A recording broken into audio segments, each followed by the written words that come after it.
दोस्तों, मेरा नाम राशिद ज़हीर है और आप देख रहे हैं मेरा न्यूज़ चैनल जिसका नाम है न्यूज़ 9 टीवी। गज़ा की खबरें, इसराइल की खबरों के लिए मुंतज़िर हैं आप। वक्त नहीं मिल पाया है पढ़ने का, मैं शाम को बनाकर इंशाल्लाह देने की कोशिश करूँगा, लेकिन इस बीच एक नई खबर आ गई है। दोस्तों, खबर यह है कि जो लोकतंत्र की सेहत को जाँचने वाली वीडैम रिपोर्ट है 2024 की, उसमें यह बताया गया है कि भारत में लोकतंत्र बचा नहीं है। फ्रीडम हाउस की 2018 में खबर आई थी, उसमें यह कहा गया था कि भारत में आंशिक लोकतंत्र है, बाकी है, पूरी तरह से आज़ाद नहीं है। हमने कंडेम किया था उसको। उस ज़माने में उन्होंने बाबरी मस्जिद और तमाम मुस्लिम कम्युनिटी पर जो एट्रोसिटीज़ हो रही हैं उसका जिक्र किया था। इस रिपोर्ट में भी ये जिक्र है। मैं आपको दिखाना चाहता हूं दोस्तों कि इस रिपोर्ट के मद्देनज़र आपको ये महसूस होगा कि आखिरकार दुनिया से बाहर से आने वाली जो रिपोर्ट्स हैं वो क्या कह रही हैं। आपकी स्क्रीन पर तस्वीर है, देखिए। India is no longer a democracy. समझ गए आप? इसमें लिखता है कि India has been one of the worst autocratisers in the world in the recent year. 2018 के बाद बहुत ज़्यादा हालात ख़राब है, एनार्की जैसी स्थिति है। India remained as a electoral autocracy. Election की प्रक्रिया के बारे में जब बात है, गवर्नमेंट ने सप्रेस किया है फ्रीडम ऑफ एक्सप्रेशन, जो बोलने की आज़ादी, उसको सप्रेस किया है। कंप्रोमाइज मीडिया, चाटुकार मीडिया बना दिया गया है। थ्रोल्ड सोशल मीडिया, हैरेस्ड क्रिटिक्स, जो सवाल उठाते हैं, आलोचना करते हैं, उनका हैरेसमेंट होता है। Attack civilian and intimidated opposition, और अपोजिशन के क्या हाल है। वीडैम इंस्टीट्यूट रिपोर्ट ऑफ 2024, एक पत्रकार लिखते हैं कि विश्व के लोकतंत्र का अध्ययन करने वाले सबसे प्रतिष्ठित स्कैंडिनेवियाई संस्थान वीडैम के अनुसार भारत पिछले कुछ सालों में दुनिया की बदतर एकाधिकार वाली व्यवस्था में बदल चुका है। एकाधिकार, इस शब्द पर ध्यान रखिएगा। मोदी जी के आगे कोई बोल नहीं सकता, अमित शाह के आगे कोई बोल नहीं सकता है। हमारा तो लोकतंत्र की बात की जा रही थी। 2018 के बाद बहुत तेजी से पतन शुरू हुआ है। इस रिपोर्ट ने हमारे सुप्रीम कोर्ट के 4 वर्किंग जजेस द्वारा इतिहास में पहली बार की गई खुली प्रेस कॉन्फ्रेंस में व्यक्त किए गए खतरे की पुष्टि कर दी थी। वो 4 जजेस जब उनके ज़मीर जिंदा थे तो वो आए थे और उन्होंने आकर सवाल उठा दिए थे। उसके बाद तो पेगासस और फिर वो महिला का आरोप और फिर गोगोई साहब किस प्रकार से कंप्रोमाइज़ हो गए। मैं नहीं कह रहा हूँ, Dushyant Dave, bar association supreme court के पूर्व अध्यक्ष, वो कह रहे हैं पूरी तरह से कंप्रोमाइज़ हो गए थे गोगोई साहब।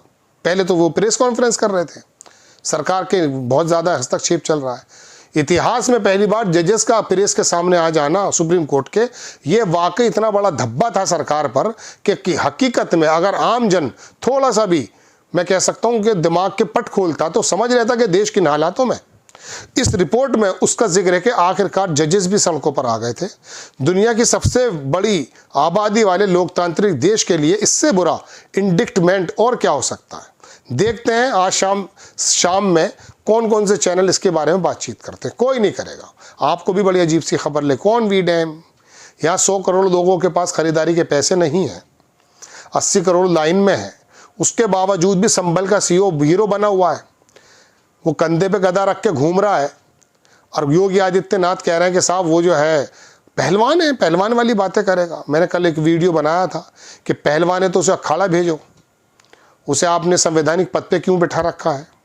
लेकिन बात उसकी नहीं है, वो जानता है कि लोग किस तरह की बातें पसंद करते हैं।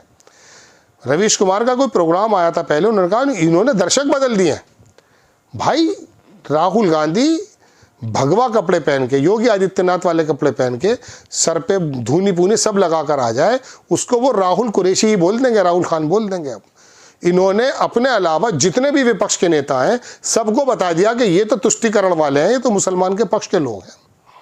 और वोट देने वाले पे मुझे हैरत इस बात की है, वो राहुल गांधी को रवीशुद्दीन पांडे कर दिया, उसको रवीश पांडे को रवीशुद्दीन कर दिया इन लोगों ने। खैर, बड़ी खबर यह है कि लोकतंत्र की हालात क्या है, सेहत क्या है, इसकी रिपोर्ट बाहर से आई है। आपके मद्देनज़र ये खबर बड़ी इंपॉर्टेंट ना हो, लेकिन ये चिंता का सबब है। मैं बता रहा हूँ 2018 में फ्रीडम, जो गूगल फ्रीडम क्या था, फ्रीडम हाउस की रिपोर्ट आई थी, उसमें भी ये बात कही गई थी। ये बाहर की तमाम रिपोर्ट को रिजेक्ट कर देता है इनका गोदी मीडिया, और वो अमित मालवीय बैठ करके। लेकिन जैसे इटली की प्राइम मिनिस्टर अगर मोदी की तारीफ करते हैं तो सर पे बैठा लेते हैं कि देखिए विश्व गुरु का डंका बज गया है।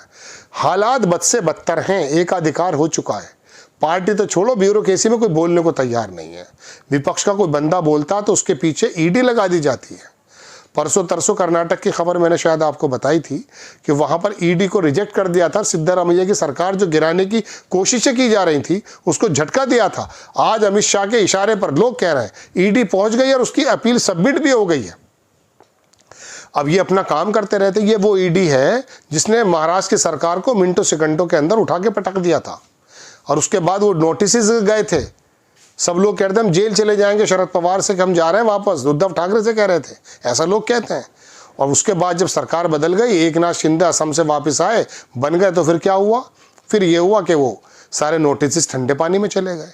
ये ईडी जिसका कन्विक्शन रेट 0.5% से कम है, दोषी होने का रेट, और जितनी इसकी रेट पड़ती है वो 95% से ज़्यादा विपक्षी नेताओं पे पड़ती हैं। इसके पास पता नहीं कौन सा थर्मामीटर ऐसा है दोस्तों जो पता कर लेता कि जितने भी ये बागड़ बिल्ले बेईमान नेता वो विपक्ष में है, इनके यहाँ कोई है ही नहीं। खैर, बड़ी खबर यह है दोस्तों कि वीडीएम की रिपोर्ट है कि लोकतंत्र जैसे हालात जो है बहुत कमज़ोर हैं, उनकी सेहत बहुत ख़राब है। आपको खबर अगर अच्छी लगती है बराए करम चैनल को सब्सक्राइब करें, शेयर करें। नेक्स्ट टाइम मैं किसी खबर के साथ हाजिर होता हूँ। जय हिंद।